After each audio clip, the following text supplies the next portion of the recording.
अस्सलामुअलैकुम प्यारे बच्चों, आज हम उर्दू की दरसी किताब मैना से सबक नंबर 3 मिट्ठू मियाँ पढ़ेंगे। बच्चों, आइए पहले मुश्किल अल्फाज पढ़ते हैं। अल्फाज, सबक, दोहराया, ज़र्द, लफ्ज़। बच्चों, अब नज़म पढ़ेंगे। ये नज़म बहुत ही दिलचस्प है।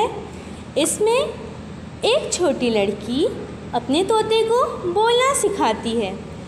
तो बच्चों, नज़म शुरू करते हैं। मिट्ठू मियाँ चुप रहो, ट्यूं ट्यूं मत करो, लाल मिर्च खाओगे अपनी कहे जाओगे, मेरी बात भी सुनो, होमवर्क तो करो।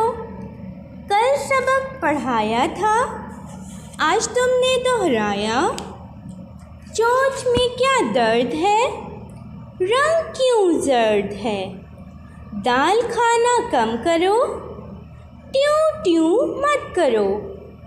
कितनी बार समझाऊं, कितनी बार दोहराऊं, एक लफ्ज़ तो कहो, ट्यूं ट्यूं मत करो।